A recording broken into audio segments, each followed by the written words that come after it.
Saludos, profesora, compañeros y compañeras. Mi nombre es Amalia Barceló y en este ciclo de exposiciones de la materia de procesos en oceanografía, a mí me corresponde desarrollarles el tema sobre los procesos de sedimentación costera en el Gran Caribe. Para desarrollar el tema, debemos entender, entre otras cosas, las propiedades físicas de los fluidos, que son la viscosidad, la tensión superficial, densidad, cohesión, capilaridad y adherencia, entre otros. La viscosidad es la resistencia que presentan las sustancias para fluir y sufrir deformaciones. La tensión superficial es la resistencia de la superficie de los fluidos a cualquier aumento de su área. La densidad relaciona la masa de una porción del fluido y el volumen que la porción ocupa. La cohesión es la fuerza de atracción entre partículas adyacentes dentro de un mismo cuerpo. La capilaridad es la propiedad de que los líquidos asciendan a través de un tubo capilar venciendo la gravedad, y esto va a depender de la cohesión y de su tensión superficial. Ahora, la adherencia es la fuerza de atracción que se manifiesta entre las moléculas de dos diferentes sustancias en contacto. Hablemos ahora de los sedimentos, que son acumulaciones de materiales sólidos en la superficie de la litosfera.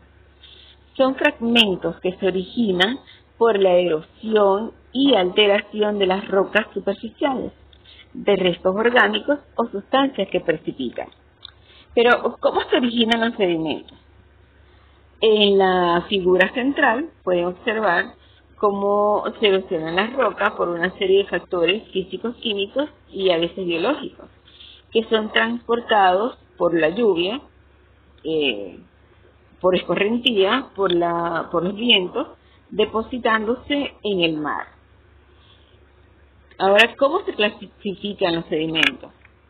Los sedimentos se pueden clasificar en cosmogénicos, que son los que provienen del espacio exterior, los hidrogénicos, que son los materiales precipitados directamente del agua de mar, los litogénicos, que son derivados de la erosión de otras rocas a través de los efluentes continentales, y los biogénicos, que son por la acumulación de restos orgánicos, conchas marinas, esqueletos de peces, etc.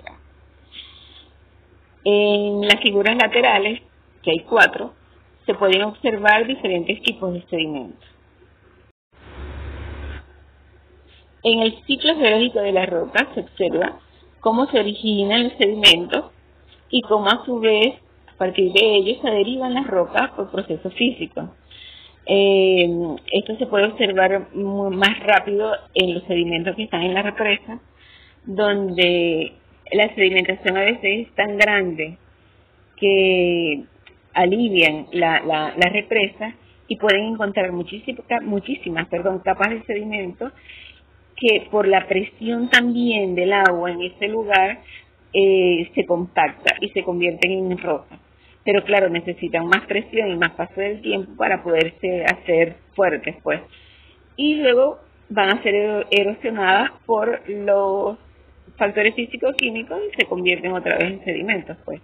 Por eso es que se dice que es un ciclo. La sedimentación es el proceso donde un material sólido suspendido en un fluido se deposita en el fondo por gravedad, lo que tiene que ver con el tamaño de los granos, con el tamaño de las partículas. Es por esto que ahí en la lámina, a nuestra derecha, podemos observar los tamaños de los granos. Los más grandes son los guijarros, las gravas, pasamos por arenas gruesas, arenas medianas, arenas finas, y los granos más finos son los limos y las arcillas. Estos se pueden separar por un proceso sencillo en laboratorio. En la otra lámina se pueden ver lo que es un ambiente sedimentario, el lugar de la superficie terrestre donde se acumulan los sedimentos, que puede ser el continental, el costero y el marino. Muchos autores consideran que el sedimento marino es el gran reservorio de muchísimos contaminantes y de muchos factores que inciden sobre la vida del mar, y pueden ser también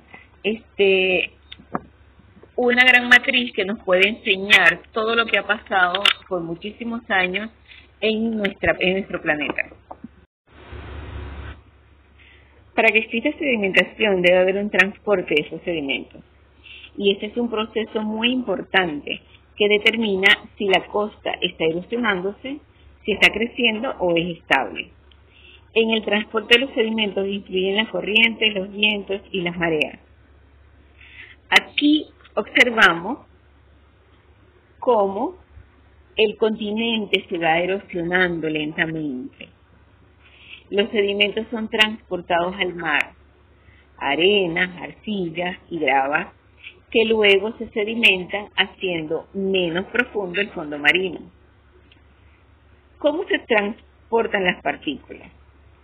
En la otra lámina pueden ver que las partículas se pueden transportar, también dependiendo de su tamaño, por supuesto, por arrastre, que literalmente son arrastradas por el fondo marino, por rodadura, y son como piedras, ¿saben?, que van rodando por el fondo. También se pueden transportar por saltación, van dando saltos, como se puede ver ahí en la lámina, saltos. Esto pasa también con las partículas más pequeñas. En el caso de las partículas más pequeñas se desplazan por suspensión o por dilución. Hay muchas partículas suspendidas en el agua que lo llamamos sólidos suspendidos, y son partículas tanto orgánicas como inorgánicas. Y están las disueltas. Todas estas partículas se transforman en la columna de agua. Y cuando termina el movimiento de las corrientes, o las corrientes tienen un movimiento más suave, ellas van a caer por gravedad, caen hasta el fondo marino. Pero por supuesto, las partículas más grandes son las que por gravedad llegan primero al fondo, y las partículas más pequeñas, como los limos y las arcillas, tardan mucho más en caer porque son muchísimo más pequeñas, y el fluido, el agua, es más pesado y ellas tardan en caer por eso, por la diferencia pues del peso. La sedimentación de sólidos en líquidos es regida por la ley de Stokes, que indica que las partículas sedimentan más fácilmente cuanto mayor es su diámetro, cuanto mayor es su peso específico comparado con el del líquido, y cuanto menor es la viscosidad de ese líquido. La ley se refiere a la fuerza de fricción que experimentan los objetos esféricos moviéndose en el seno de un fluido viscoso en un fluido laminar de bajo número de Reynolds. Un cuerpo que cumple esta ley se ve sometido a la fuerza gravitatoria y a la de arrastre, y cuando estas dos fuerzas se igualan, su aceleración se vuelve nula y su velocidad se hace constante. Pues cuando hacemos análisis en laboratorio, para separar los limos y las arcillas nos basamos en esta ley, en la ley de Stokes, procurando que los limos y las arcillas no floculen para evitar problemas en el momento de los análisis. Colocamos los limos y las arcillas, una porción conocida, en un cilindro graduado, como se puede ver allí en la lámina, se ve un cilindro, y dependiendo de los tiempos y de las profundidades podemos separar los limos y separamos las arcillas. Para entender mejor el transporte de los sedimentos, es bueno tener noción de algunas leyes de los fluidos en movimiento. El número de Reynolds define si el fluido es turbulento o laminar. Es un flujo turbulento cuando las partículas tienen un movimiento rápido, irregular y están chocando constantemente entre ellas. Cuando el flujo es laminar, es porque la corriente es suave, por lo que el desplazamiento de las partículas es uniforme y laminar y las partículas no chocan entre sí. Si el número de Reynolds es menor que 2000, el flujo es laminar. Si está entre 2000 y 4000, el flujo es turbulento. Pero si este número de Reynolds es mayor a 4000, entonces el flujo es demasiado turbulento. Ahora tenemos lo que es el principio de Bernoulli. La ecuación significa que a mayor velocidad habrá menor presión. Y el número de Freud establece la relación entre las fuerzas de inercia y las gravitatorias. Este es el diagrama de Hultstrom, que compara los fluidos en movimiento con la fuerza gravitatoria. Permite definir el tipo de régimen de flujo. En el eje de las X podemos ver el tamaño de los granos y en el eje de las Y la velocidad del flujo. Según las curvas sabremos cuál es la zona de erosión, la zona de transporte, la zona de sedimentación y dónde ocurre la decantación y cómo es la velocidad de erosión. Esto en sistemas fluviales. Existen dos zonas muy importantes en el ambiente marino para la sedimentación y son la plataforma continental y la cuenca marina. En cuanto a la deposición de los sedimentos en la plataforma continental, este autor separa claramente las formaciones costeras en dos formas.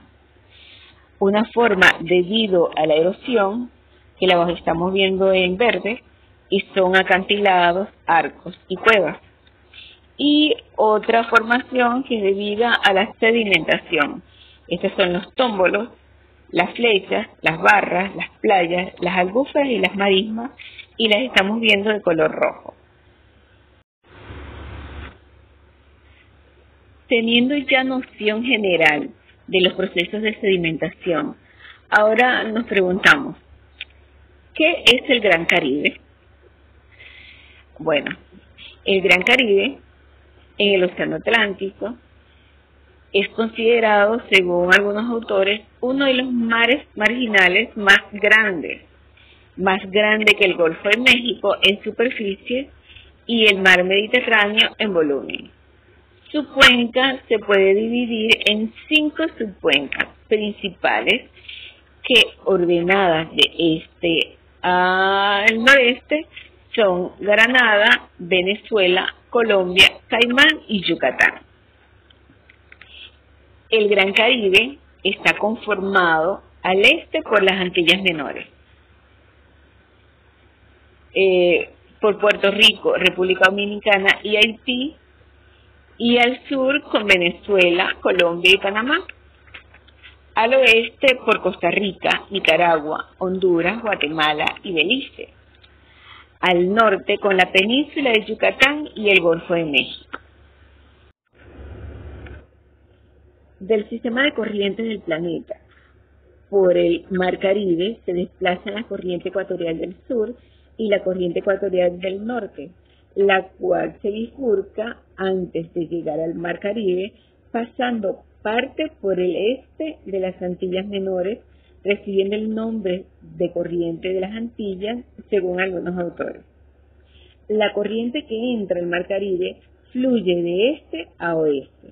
No obstante, entre Colombia y Panamá se forma un giro de la corriente en sentido contrario a las agujas del reloj y se conoce con el nombre de Giro de Panamá. Giro de Panamá o giro de la corriente de Panamá. En las figuras que están en la lámina se puede ver cómo a la izquierda las corrientes dentro del Mar Caribe fluyen muy dinámicamente. Y allí, en lo que es entre Colombia y Panamá, se observa ese giro de la corriente, es un giro antihorario, un giro invertido a lo que son los movimientos de las agujas del reloj. Esta corriente se genera, según algunos autores, por grandes precipitaciones que existen allí. Y estas precipitaciones, por supuesto, que reducen las temperaturas, reducen la salinidad. Existe una gran influencia de los ríos en la sedimentación de las costas del Mar Caribe. En realidad, son muy pocos los estudios realizados en el área. No obstante, en estudios puntuales se encontró que la pluma de incidencia hacia el Caribe del río Orinoco es muy grande y que el río Amazonas también influye en este mar. En un estudio realizado en Puerto Rico, se dieron cuenta de cómo las aguas del Orinoco bañan completamente su costa oeste y influye fuertemente en la salinidad de sus aguas. Es lógico que también transporte sedimento hasta esa área, pues puede ser lejos, pero el sedimento más pequeño, como la arena muy fina, los limos y las arcillas, si hay un fluido laminar, por supuesto que se pueden transportar a muchísimos kilómetros de distancia.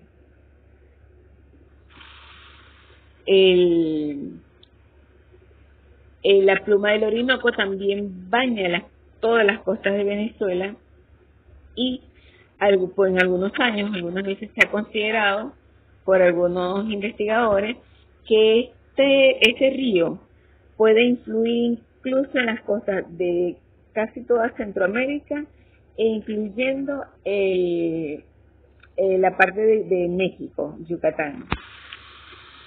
A pesar de que el río Magdalena es un río con un efluente menor al del Orinoco y el Amazonas, este río presenta un gran transporte de sedimentos.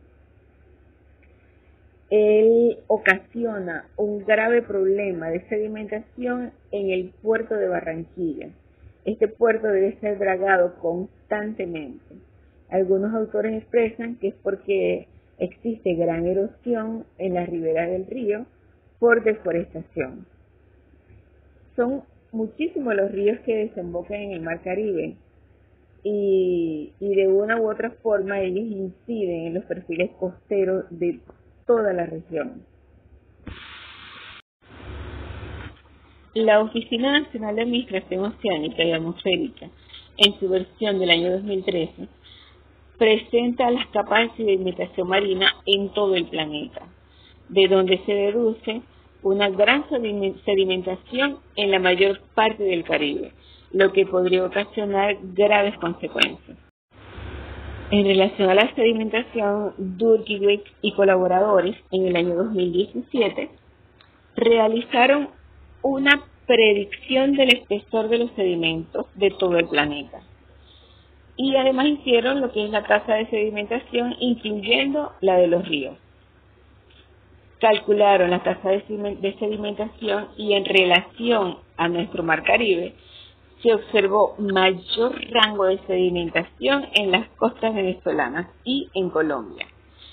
Esto por gran influencia de nuestro río Orinoco y en el caso de Venezuela, por supuesto, y para Colombia, además de la influencia del río Orinoco, la influencia del río Magdalena, que como hablamos anteriormente, crea graves problemas de sedimentación. Estos problemas de sedimentación han sido considerados por algunos autores como un tipo de contaminación. ¿Por qué un tipo de contaminación? Porque está dañando de una manera muy fuerte tanto a la flora como a la fauna marina. Anteriormente les había dicho que en el Gran Caribe son muy pocos los estudios realizados. Pero de esos pocos estudios realizados, el más preponderante ha sido el de la Organización Internacional de Energía Atómica. Ellos trabajaron con 11 países del Gran Caribe, donde están República Dominicana, Haití, Jamaica, Cuba, México, Guatemala, Honduras, Nicaragua, Panamá, Colombia y Venezuela. En nuestra Venezuela ellos trabajaron en el Golfo de Cariaco. Fue trabajado por varias instituciones, entre ellas nuestra Universidad de Oriente y muchos profesores de nuestra casa de estudio. Entre los estudios que se realizaron estuvo el de los sedimentos.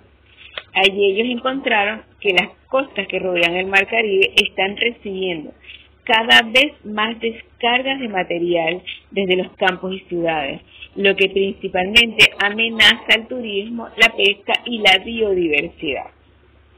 Concluyeron también los autores que la acumulación de sedimentos se había multiplicado de 8 a 21 veces desde mediados del siglo pasado.